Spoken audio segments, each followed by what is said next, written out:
शशिवर्णं चतुर्भुजं प्रसन्नवदनं ध्यायेत् सर्वविघ्नोपशान्तये अगजाननपद्मार्कं गजाननमहर्निशम् अनेकदन्तं भक्तानाम् एकदन्तमुपास्महे।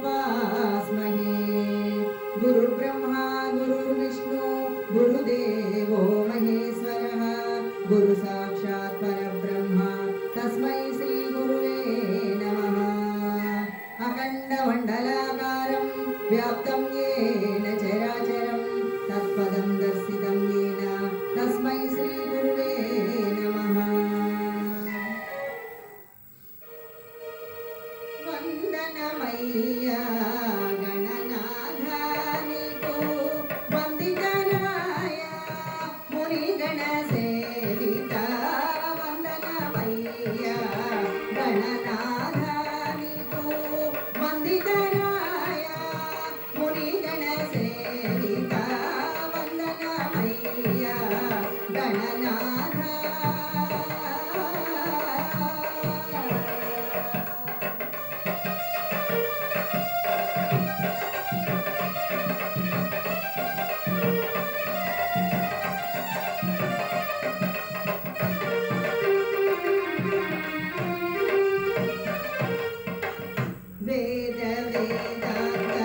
తల్లియట అడవిలోన వెలసెనట ఆడిగొప్పల తల్లియట అడవిలోన వెలసెనట నిదానం వాటిలోన అగ్నికి ఆహుతి అయినట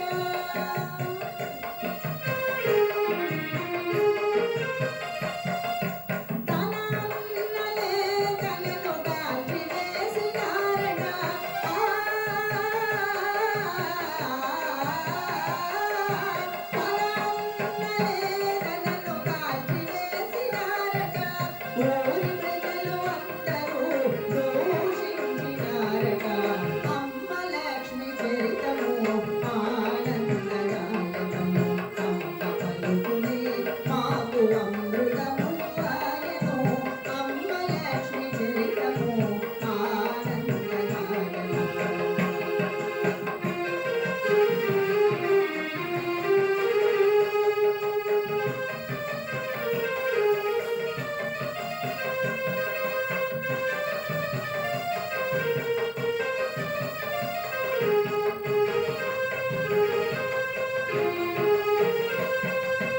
అమ్మ కథను విన్నవారు చరితాడునగుదురట అమ్మను కొలిచిన వారికి పొంగు బంగారమట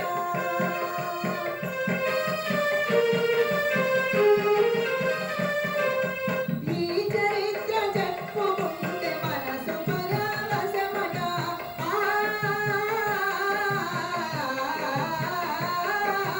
ఈ చరిత్ర చెప్పుకుంటే మనసు పరవశమట కలలోపల కనిపించి కలకలన్నీ తీర్చునట అమ్మ లక్ష్మి చరితము ఆనందదాయకము అమ్మ పలుకునే మాకు అమృతము ఆయను అమ్మ లక్ష్మి చరితము ఆనందదాయకము ఆనందదాయకము ఆనందదాయకము.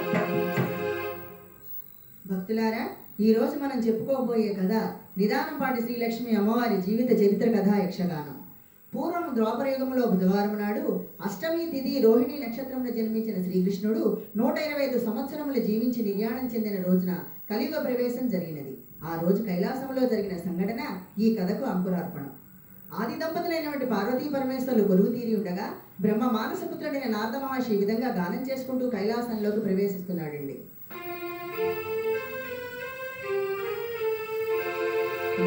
నారాయణతే నమో నమో నారాయణతే నమో నమో భవ నారద సన్నుత నమో నమో నారాయణతే నమో నమో భవ నారద సన్నుత నమో నమో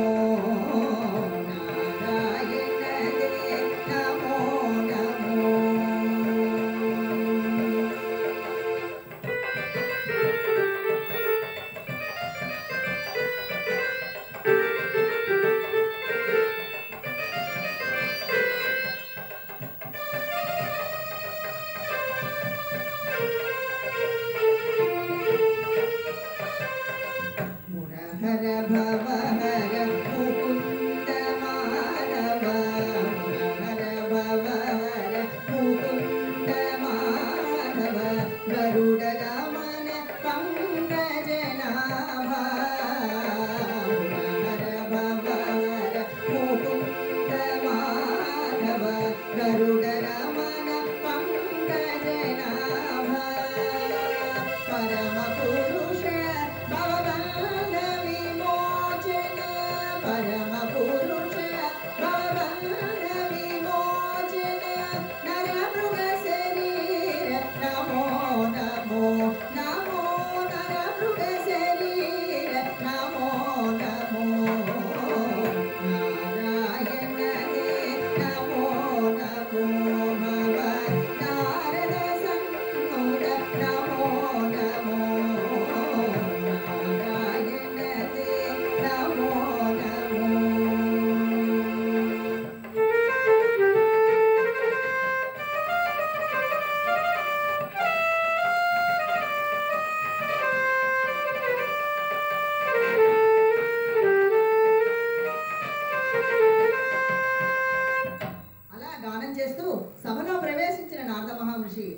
దంపతులకు నమస్కరించగా ఆ మహర్షిని చూసిన పరమశివుడు చిరునవ్వుతో త్రిలోక సంచారులు కదా, భూలోకంలో ఏంటి విశేషాలు అని ప్రశ్నించాడు. అందుకు ఆ మహర్షి, ఓ బోళాశంకర, నీకు తెలియని విశేషం ఏమున్నది? ఇక నా రాకాందురా, ఎప్పటి నుండియో నా మదిలో ఒక కోరిక ఉన్నది, చెప్పమందురా అనగా అందుకు పరమశివుడు నారదుని గాంచి, చల్లగొచ్చి మంత దాస్తావేమయ్యా నారద మహర్షి, నీ మనసులో కోరిక చెప్పమన్నాడండి. అందుకు ఆ మహర్షి, శంకర, నీ ప్రమదగణముల నృత్యములు కరులారా తిలకించమని నా చిరకాల వాంఛ తప్పక నెరవేరుస్తాను కదా అనను. అలాంటి పరమశివుడు మందహాసముతో, నారద మహర్షి, నీ రాక సరి అయిన సమయంలోనే జరిగినది. ఈ రోజు మన కైలాసంలో ప్రమద గణముల నాట్యములు జరుగుతున్నది. ఇంకో విశేషము కూడా ఉన్నది, చెప్పమందువా? మన శిలాద మహాశివుని కుమారుడు నందీశ్వరుడు కూడా ఈ రోజు నాట్యం చేయుచున్నాడు కనుక ఆ నాట్యాన్ని తిలకించవలసిందని చెప్పి నారద మహాపురుషుతో చెప్పి ఆ పక్కనే ఉన్న ఆసనాన్ని చూపించారు. శిలాద మహాపురుషుడు కూడా అక్కడ కూర్చుని ఉన్నారు. మీరు కూడా ఆసనాన్ని చూపించి ఈ విధంగా వీళ్ళు మాట్లాడుకుని చూడంగానే అక్కడ ఒక పక్క ఢమరుకధ్వనులు, వేరొక పక్క మృదంగ విన్యాసములు,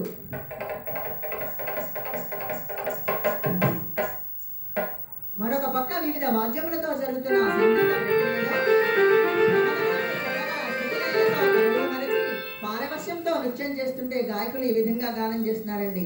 తత్తై ధన్నత్త జెన్ను లిత్తై ధిమిత ధిమి తత్తై ధన్నత్త జెన్ను లిత్తై ధిమిత ధిమి తత్తై ధన్నత్త జెన్ను లిత్తై ధిమిత ధిమి తత్తై ధన్నత్త జెన్ను లిత్తై ధిమిత ధిమి కైలాసాచల నాట్య శివ ఆనంద తాండవ నాట్య శివ గంగాధర నాట్య శివ భోళా శంకర నాట్య శివ కైలాసాచల నాట్య శివ ఆనంద తాండవ నాట్య శివ గంగాధర నాట్య శివ భోళా శంకర నాట్య శివ.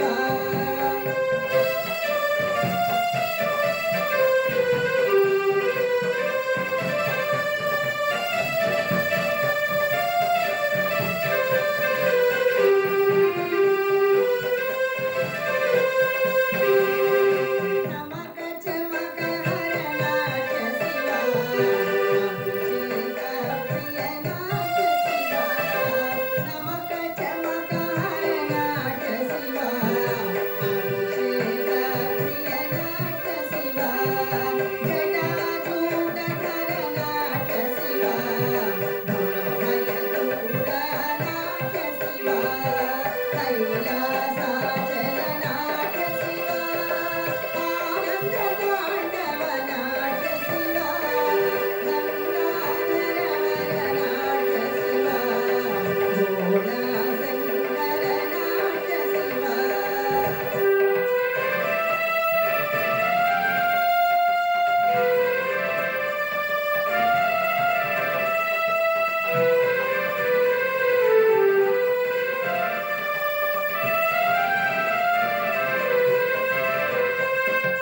ధం ధం ధం నాట్య శివ ధిం ధిం ధిం ధిమి నాట్య శివ ధం ధం ధం నాట్య శివ ధిం ధిం ధిం ధిమి నాట్య శివ తకతై తై నాట్య శివ కళామృత కధిమి నాట్య శివ తకతై తై నాట్య శివ కళామృత కధిమి నాట్య శివ కైలాసాచల నాట్య శివ ఆనంద తాండవ నాట్య శివ గంగాధర నాట్య శివ భోళా శంకర నాట్య శివ తత్తై ధనత జెను లిత్తై ధిమిత ధిమి తత్తై ధనత జెను లిత్తై ధిమిత ధిమి తత్తై ధనత జెను లిత్తై ధిమిత ధిమి.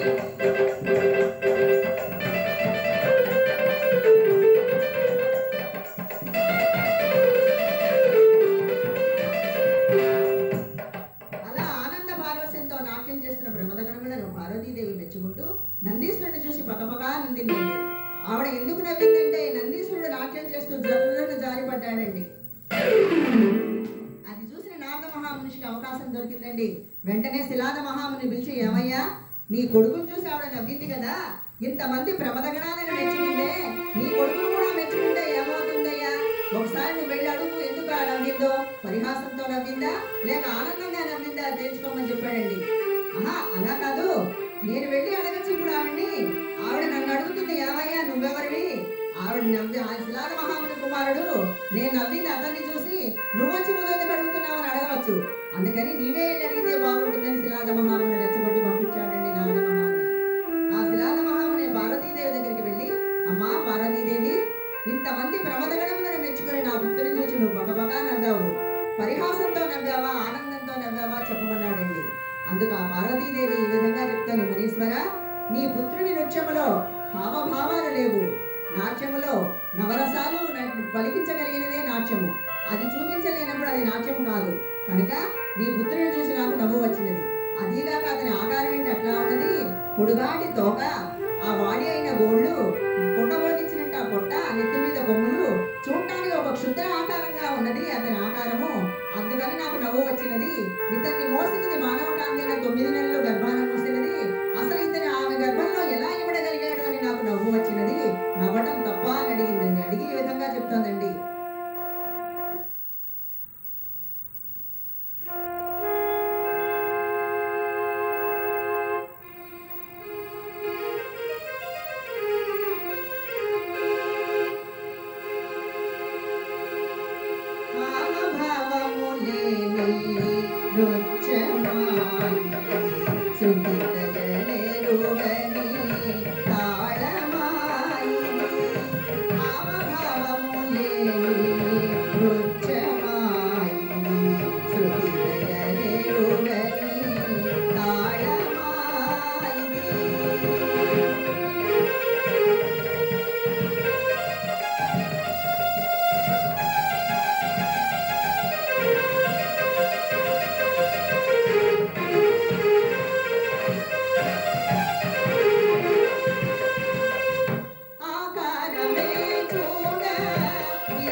నవ్విందండి పార్వతి. ఆ పలుకులు విన్న శిలాద మహామహర్షి పళ్ళు పటపటా కొరుకుతూ, పార్వతి, పరమేశ్వరుని అర్థాంగినన్న గర్వముతో, పార్వతి, పరమేశ్వరుని అర్థాంగినన్న గర్వముతో నా సుతుల్ జూచి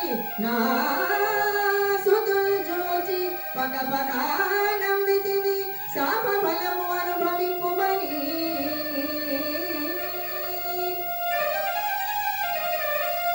శాప బలము అనుభవింపుమని ముని శాపమును సగే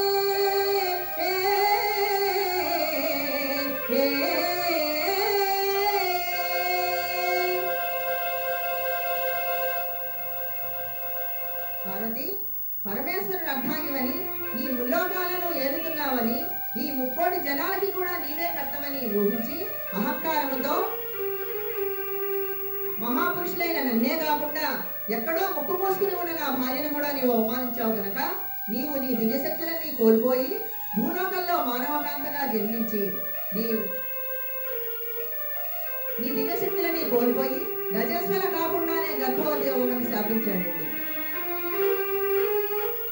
నీవు ఎవరినైతే పరిహసించావో ఆ పరిహసించిన నందీశ్వరుడే నీ గర్భంలో సూక్ష్మ రూపంలో చేరి ఉండగా నీవు కఠోర లోక దూషణకు గురి అయిన వారి అందరిచే ఘోరముగా అవమానింపబడి జాలి దయ లేకుండా నీ అన్నలే నిన్ను నెట్టనిలో నా అగ్నికి ఆహుతి చేస్తారని శపించాడు. అంత పార్వతీదేవి భయకంపితురాలై ఆ ముని పాదములపై పడి ఈ విధంగా ప్రార్థిస్తున్నదండి.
శిలాదుడు మానవ మాత్రుడైనప్పటికీ గొప్ప శివభక్తుడండి.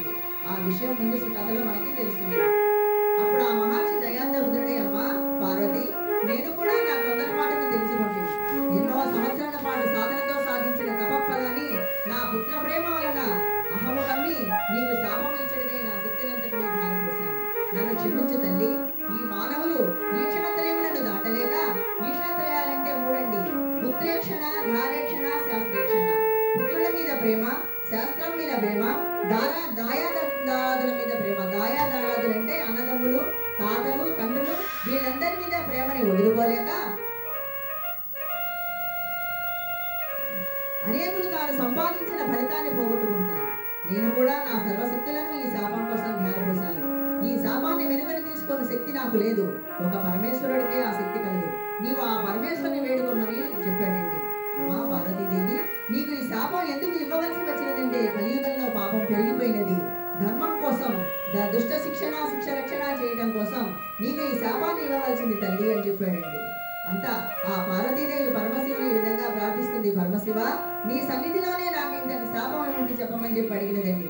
అప్పుడు ఆ పరమశివుడు చెప్తున్నాడు, పార్వతి, నీవు ఒకానొకప్పుడు కోరుకున్న వరమే ఇది కనుక దీన్ని నాకు కూడా దీన్ని వెనక్కి తీసుకునే అవకాశం నాకు లేదు కనుక నీ సోదరుడైన ఆ విష్ణుమూర్తిని ప్రార్థించమని చెప్పాడండి. అప్పుడు ఆ పార్వతీదేవి విష్ణుమూర్తిని ఈ విధంగా ప్రార్థిస్తోంది.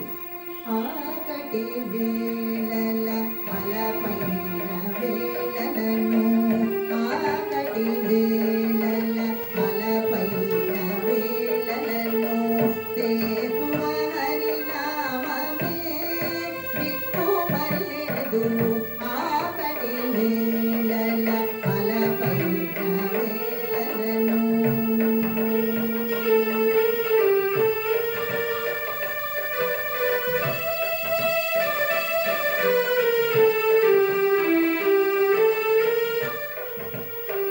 కొరమాలియున్న వేళ కులము చెడిన వేళ, కొరమాలియున్న వేళ కులము చెడిన వేళ, పాపము వేళల భయపడిన వేళ, పాపము వేళల భయపడిన వేళ, మోపినంత వరినామ ఒక్కటే గతిగాక మాముదాక మొదలిన మరి లేదు తెరదు.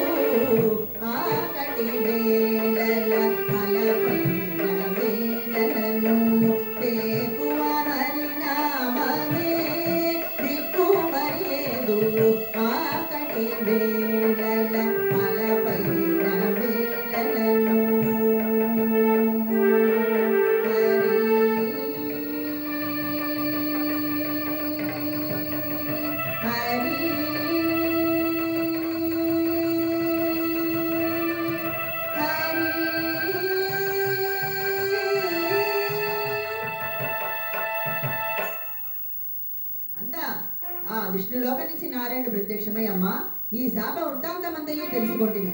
నీవు ఏ గ్రామమునైతే కన్యగా అవతరించదవో ఆ గ్రామమున నీకంటే ముందుగా ఈ కైలాసమందున కామధేను గోమాతగా అవతరిస్తుంది. ఆ గోమాతను నీవు అనుదినము పూజిస్తూ గోవు పంచకమును నీవు రోజు ఆరగించదవు. ఆ పూజా ఫలముగా శిలాదుని శాప ప్రభావము నీకొక విచిత్ర గర్భము ఏర్పడు. అప్పటికి రజస్వల కాని నీ గర్భములో ఈ నందీశ్వరుడు సూక్ష్మ రూపమున చేరి ఉండును. అది చూచి మానవ మాత్రుడు నీ గర్భమును ధరించిదివని భ్రమించి నిన్ను పలు రీతులు అవమానించి నీ అన్నలే నిన్ను అగ్ని సంస్కారం చేస్తారు. నీవు భయపడవలదు. నీకు శక్తులు లేనప్పటికీ నిన్ను అగ్ని ఏమీ చేయజాలదు. అంతేకాక నీకు రక్షగా నాగరాజు కూడా నిన్ను పరీక్షించుతూ నీ పక్కనే ఉండగలడంటూ పార్వతీదేవికి ధైర్యమును సంగి వైకుంఠమును తరలేదు.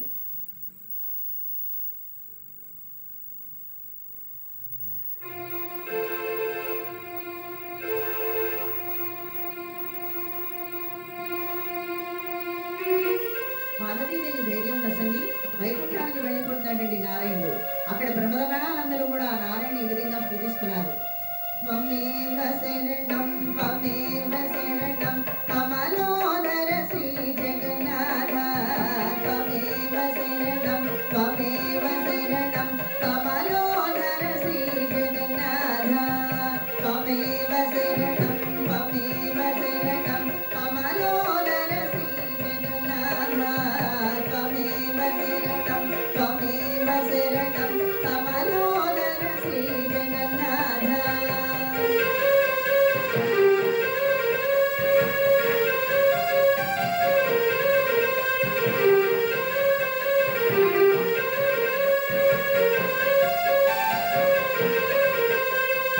వాసుదేవ కృష్ణ వామన నరసింహ శ్రీ సతీశ సరసి జనేత్ర భూసుర వల్లభ పురుషోత్తమ పిత కౌంతేయ వసన జగన్నాథ. త్వమేవ శరణం త్వమేవ శరణం కమలోదర శ్రీ జగన్నాథ. త్వమేవ శరణం త్వమేవ శరణం కమలోదర శ్రీ జగన్నాథ. కమలోదర శ్రీ జగన్నాథ. కమలోదర శ్రీ జగన్నాథ. అలాగే విష్ణుమూర్తి వైకుంఠపురానికి వెళ్ళిపోయారండి. నారదుడు లోక సంచారం కొరకు శిలాదుడు భూలోకానికి తరలి వెళ్ళిపోయారు. అలా కైలాసంలో జరిగిన ఈ సంఘటన తర్వాత చాలా కాలానికి హైహై రాజును పాలించుతున్న కాలంలో వారి రాజ్యంలోని నేటి గుంటూరు జిల్లా మాచర్లకు తూర్పు దిశగా ఉన్నటువంటి ఓబులేసిని పల్లె అడిగొప్పల గ్రామానికి సరిహద్దు నిదానంపాటి అగ్రహారం అనే చిన్న అగ్రహారం కలదండి. ఆ అగ్రహారం హైహై రాజులు నంబి అయ్యవాళ్లకు కానుకగా ఇచ్చున్నారు. ఆ గ్రామములకు సంబంధించిన పొలములు కూడా నంబి అయ్యవార్లు వారికి కానుకగా ఇచ్చారండి. ప్రస్తుతం ఆ నిదానంపాటి అగ్రహారం ఇప్పుడు లేదు. అమ్మవారి శ్రాప ప్రభావం చేత కాలగర్భంలో కలిసిపోయింది. ఇప్పటికీ 800 సంవత్సరాల క్రితం అనగా 12వ శతాబ్దంలో ఆ నిదానంపాటి అగ్రహారంలో యాగంటి రామయ్య గారు శివుడమ్మ అని ఆమెను వివాహం చేసుకొని నివసిస్తున్నారు. రామయ్య గారు ఆ ఊరిలో ఒక పెద్ద రైతు. ఆయన గొప్ప గోసంపద ఉన్నదండి. ఆ గోసంపదలోకి గోమాత కూడా వచ్చి చేరి ఉన్నది. ఆ అగ్రహారం ప్రజలందరూ కూడా భక్తి జ్ఞానానికి సంపన్నులై గొప్ప శివారాధకులై నిత్యము ఆ పరమశివుని ధ్యానించుచుండేది వారు. ఆ అగ్రహారంలో ప్రతినిత్యము శివతత్వములు వినండి వినిపించుచుండేటివి. అలా ఒకలాగా పాడుతున్నారండి. ఏమీ సేతురలింగ ఏమీ సేతు ఏమీ సేతురలింగ ఏమీ సేతు.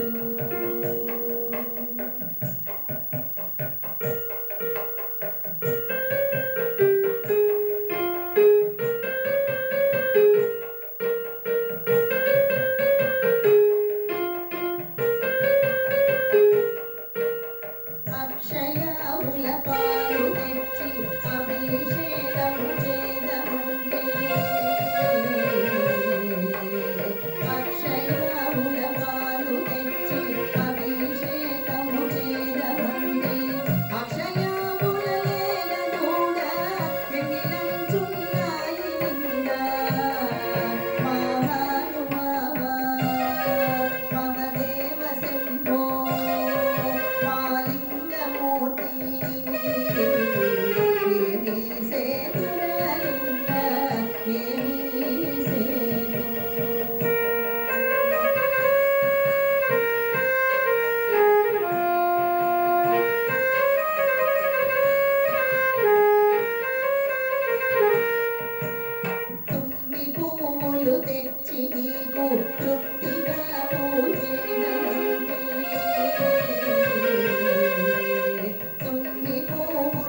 ఇంకో ఇంట్లో ఈ విధంగా పాడుకుంటున్నారండి.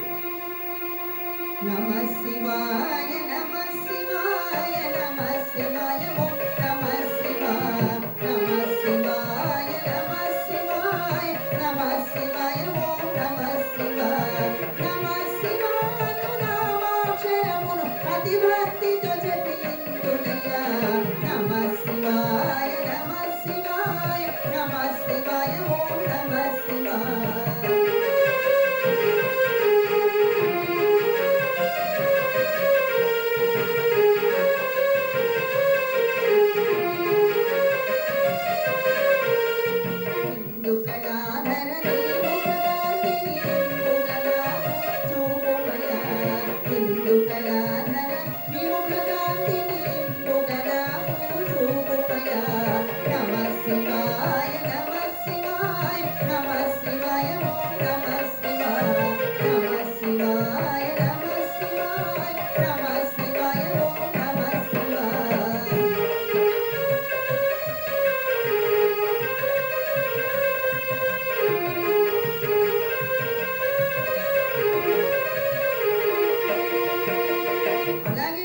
రైతులు పొలం పనులు చేసుకుంటూ వాళ్ళ అలుపు సలుపులు తెలియకుండా ఉండడం కోసం ఈ విధంగా పాడుకుంటున్నారండి. కొండలలో నెలకొన్న కొండదేవరా మా కోర్కెలన్నీ తీర్చవయ్య కొండదేవరా. కొండలలో నెలకొన్న కొండదేవరా మా కోర్కెలన్నీ తీర్చవయ్య కొండదేవరా కొండదేవరా.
భక్తి తత్వాలకు నిలమే విరాజిల్లుతున్న నిదానంపాటి అగ్రహారంలో యాగంటి రామయ్య సురడమ్మ గారు ఎంతో సుఖ సంతోషాలతో గడుపుతున్నారండి. రామయ్య గారికి ఎంత సంపద ఉన్నప్పటికీ ఎంత కాలము కూడా వారికి సంతానం కలగబోవడం వలన ఆ కొరత భరించడానికి ఉండడం వలన పెద్దలు చెప్తూ ఉంటారండి మనకి అపుత్రస్య గతన్నాస్తి అని పెద్దలు చెప్పినట్లుగా ఆ కొరత తీరడం కొరకు పెద్దల సలహాతో వారు పుత్ర కామేశ యాగం నిర్వహించారు. ఆ యాగం ఆచరించి ఒక శివరాత్రి పర్వదినాన పరమేశ్వరుని ఈ విధంగా ప్రార్థిస్తున్నారండి. శివ శివ శివ అనరాధ శివ నామము చేద శివ శివ శివ అనరాధ శివ నామము చేద శివ పాదము మీద నీ శిరసును చక్రాగా భవసాగర మీద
చేసిన ప్రార్థనలకు ఆ స్వామి మెచ్చి స్వప్నంలో కనిపించి వారికి సంతాన వరాన్ని ఇస్తాడు.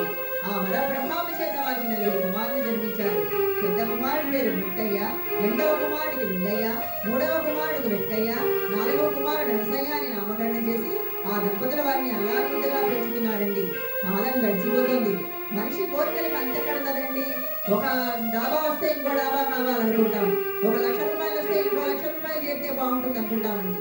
అలాగే ఆ రామయ్య సుగుణ దంపతులకు నలుగురు మగపిల్లలైతే ఉన్నారు, కానీ ఒక ఆడపిల్ల ఉంటే బాగుంటుంది అనుకుని వాళ్ళ మనసులో కోరిక కలిగిందండి. ఎప్పుడైతే వారికి ఆ కోరిక కలిగిందో వారు మరలా ఆ శివుని ప్రార్థించి అందరినీ బంధువులందరినీ పిలిచి అన్నదానము వస్త్రదానము చేసి వారు శ్రీశైలం వెళ్ళడానికి పెద్దల సలహా మేరకు శ్రీశైల ప్రయాణం బయలుదేరారండి. వాడు బయలుదేరుతూ ఈ విధంగా పరమేశ్వరుని మళ్ళా ప్రార్థిస్తున్నారండి.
ప్రార్థిస్తూ కుటుంబ సమేతముగా శ్రీశైల క్షేత్రానికి బయలుదేరారండి. ఆ శ్రీశైల క్షేత్రం ఎలా ఉన్నదండి అంటే అతి సుందరమైన అడవులతో అద్భుతమైన వనమూలికలతో సాధు సిద్ధులకు తపోభూమి, చిరంజీవులైన పరశురాముడు, అశ్వత్థామ, ఆంజనేయుడు తపమాలించిన పుణ్యస్థలమై ఎంతో రమణీయంగా ఉన్న ఆ శ్రీశైల క్షేత్రం సాగిస్తూ మార్గాయాసం లేకుండా వరకు శివరామ సంకీర్తన చేయించు ముందుకు సాగిపోతున్నారండి ఆ కుటుంబం.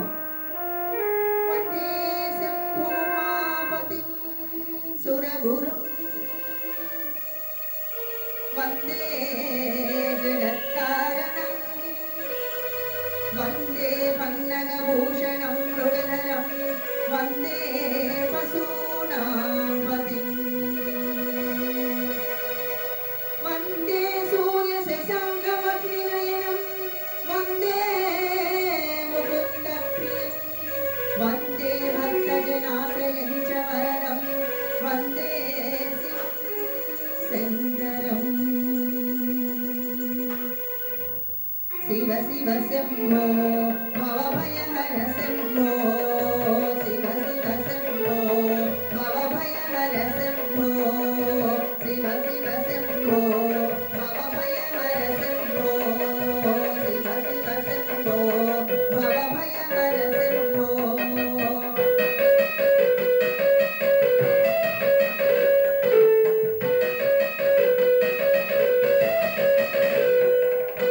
శైలజా మనోహర కృపాకరా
స్నానం చేస్తూ శ్రీశైలం చేరి ధూళి దర్శనానికి వెళ్ళారండి ఆ కుటుంబం.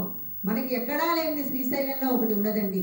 ఏ క్షేత్రానికి వెళ్ళినా కూడా మనం పరిశుభ్రంగా దేవాలయంలోకి వెళ్ళాలి.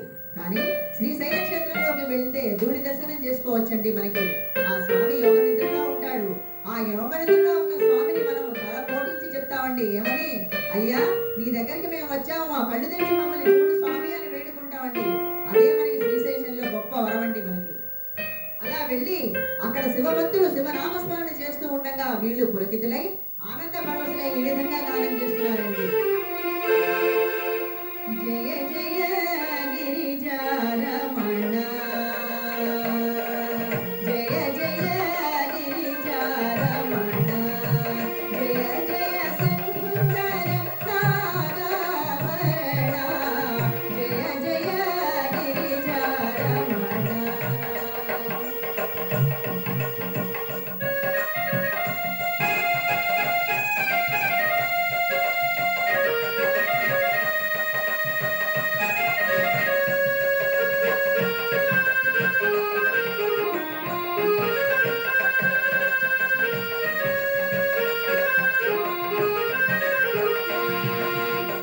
దీనుల పాలిటి దిక్కై నీవే, దేవుడ నీవే ఓ మహదేవా.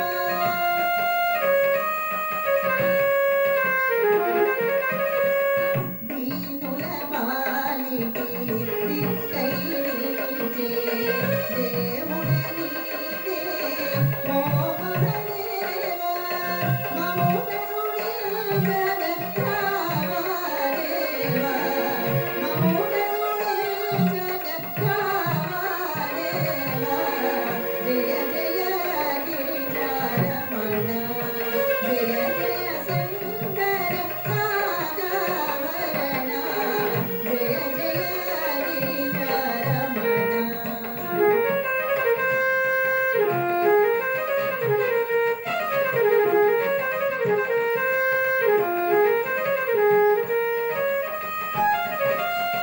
సిరులు సంపద కలిగిన గాని, సురభోగములో తేలిన గాని,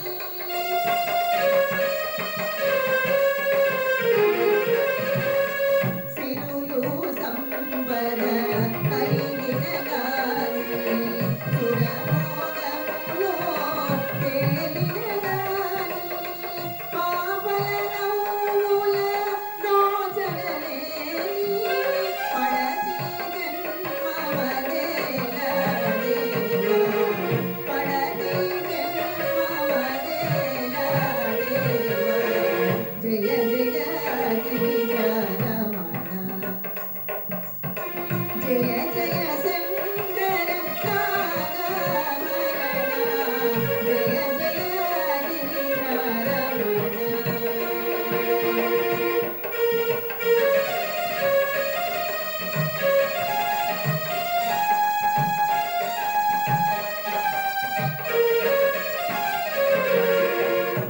ఆ స్వామిని దర్శించుకొని జుంకారవాసినైనటువంటి ఆ భ్రమరామ మాతను దర్శనం చేసుకోవడం కోసం ఆ తల్లి దగ్గరికి వెళ్ళారండి వాళ్ళు. అక్కడ అమ్మవారికి కుంకుమార్చన చేస్తూ ఈ విధంగా గానం చేస్తున్నారండి. రవి సుధాకర వక్నిలోచని రత్న కుండల భూషిణి, రవిమలం ముగమమ్మునే నమక్క జన చింతామణి, అవని జనులకు పొంగు బంగారైన దైవ శిరామణి, శివుని భట్ట పురాణి గుణమణి శ్రీగిరి భ్రమరాంబిక.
క్షేత్రంలో చూడవలసిన 4 ద్వారములండి. అవి త్రిపురాంతకం, అలంపురం, సిద్ధవటం, ఉమామహేశ్వరం. మరియు ఉపద్వారాలు 4 ఉన్నాయండి. ఏలేశ్వరం, సందస్కోమేశ్వరం, పుష్పగిరి, సోమేశ్వరం మొదలగు 60 క్షేత్రాలు దర్శించారండి రామయ్య సుబ్రహ్మ గారు. అక్కడ శ్రీశైలంలో 11 రోజులు ఉన్నారండి వారు. ఆ 11 రోజులు కూడా ఆ శివుని వారు ఈ విధంగా అభిషేకాలతో చేస్తారండి. నిధనపతయే నమః, నిధనపతాంతికాయై నమః, ఊర్ధ్వాయై నమః, ఊర్ధ్వలింగాయై నమః, జ్వలాయై నమః, జ్వలలింగాయై నమః, ఆత్మాయై నమః, ఆత్మలింగాయై నమః, సువర్ణాయై నమః, సువర్ణలింగాయై నమః. ఓం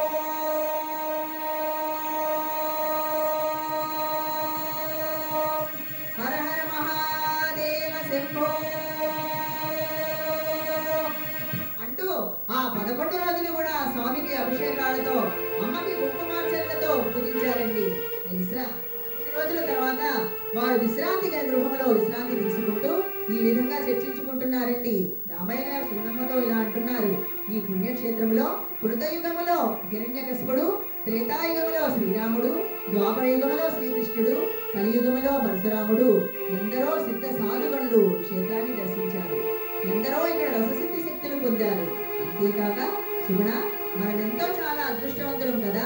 12 జ్యోతిర్లింగాలలో ఒకటైన మల్లికార్జున లింగాన్ని, అష్టాదశ శక్తి పీఠాల్లో ఒకటైన శ్రీ భ్రమరాంబాదేవిని దర్శించుకోగలిగాం. ఎన్నో యుగాల నుండి ఉన్న ఈ శ్రీశైల క్షేత్ర దర్శనం ఒక అపూర్వ అనుభవం, మధురానుభూతి అని వారిద్దరూ చర్చించుకుంటున్నారండి. ప్రయాణపు పడలిక వల్ల సుగుణమ్మ గారికి కురుకుపడుతున్నది. అప్పుడు రామయ్య, సుగుణ, నీకు ఒక విషయం తెలుసా అన్నాడండి. ఆమె తిరిగి తిరిగి ఉన్నది, అలసిపోయి ఉన్నది కదండి. ఆవిడికి బాగా నిద్ర వస్తున్నదండి. కళ్ళు ముద్దలు పడుతున్నాయి. ఆ కళ్ళు ముద్దలతోనే ఆవిడ ఊగొడుతోందండి. నిద్రలోకి జారుకుంటోంది.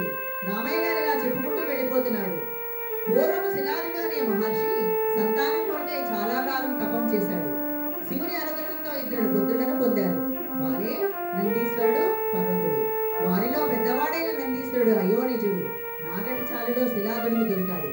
వారిద్దరూ శివభక్తి పరాయణులే. ఇద్దరూ చిన్నతనంలోనే ఆ పరమేశ్వరుని గురించి తపం చేశారండి పరమశివుని కోసం. వారికి ఆ బోళాశంకరుడు దర్శనమిచ్చి నీకు ఏ వరాలో కోరుకోమన్నాడండి. పెద్దవాడైన నందీశ్వరుడు, సదాశివ, నేను నీకు వాహనంగా ఉండేటట్టుగా అనుగ్రహించమని అడిగాడు. పరమేశ్వరుడు తదాస్తని దీవించాడండి. ఇక 2వ వాడైన నందీశ్వరుడు వంతు వచ్చినదండి. నందీశ్వరుడు చూసి, నందీశ్వర, నీకు ఏం కావాలో కోరుకోమని అడిగాడండి. పెద్దవాళ్ళ కన్నా 2వ వాడు చాలా తెలివిగా ఉంటారు కనుక నందీశ్వరుడు పరమశివుని ఈ విధంగా అడిగాడండి: పరమశివ, నీ కుటుంబం మొత్తం కూడా నా మూపురంపై ఉండవలసినది. సకల జలాలు, సకల క్షేత్రాలు ఇక్కడే ఉండాలి, సకల నదులు ఇక్కడే ఉండాలి, సకల దేవతలు కూడా ఇక్కడ ఉండాలని చెప్పి వరం కోరాడండి. అలాగే ఆ పరమేశ్వరుడు నందీశ్వరుడికి ఆ వరాన్ని ఇచ్చాడండి. అదే ఇప్పుడు మనం చూస్తున్న శ్రీశైల క్షేత్రం అండి. ఆ వర ప్రభావం చేత పర్వతుడు పర్వాకృతిని పొందాడు. సదాశివుడు పర్వతలింగంగా మారాడు. పార్వతీదేవి బ్రహ్మరామగా వెలిసినది. వినాయకుడు సాక్షి గణపతిగా వెలిశాడు. కుమారస్వామి షణ్ముఖుడిగా వెలిశాడు. సువిశాలమైన ఆ పర్వత ప్రాంతం కాలక్రమేణా శ్రీశైలమైనది.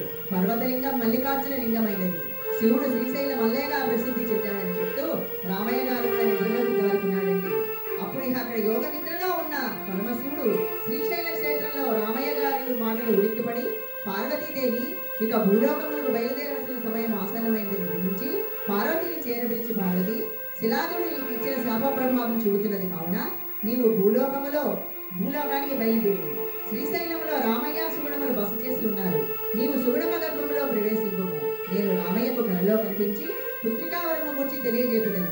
నీవు పూజించవలసిన గోమాత ఇప్పటికే రామయ్య గారి పశువుల మందలో కలిసి ఉన్నది. నీవు అంతగా నాగరాజును పంపుతున్నాను.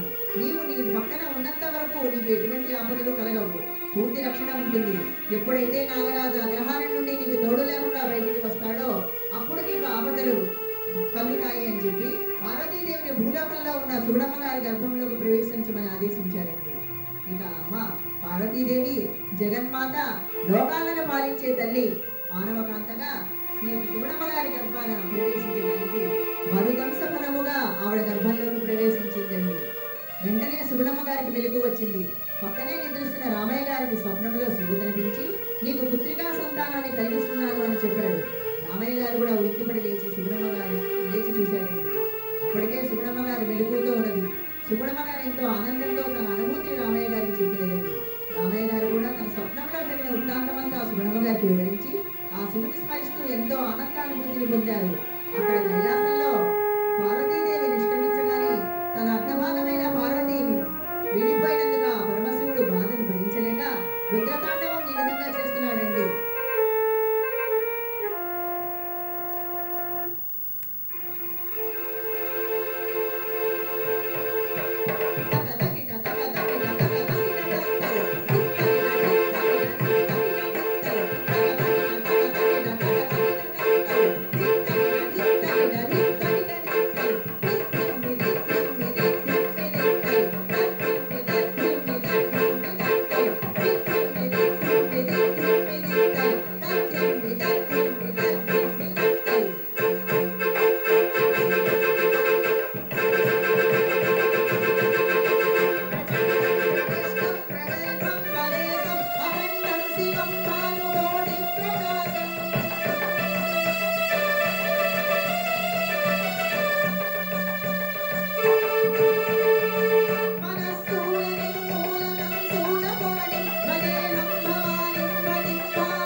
అంతేకాదండి, ఆ శ్రీశైలంలో ఉన్న 11 రోజులలో వారు అమ్మవారికి కుంకుమార్చన చేశారు కదండి.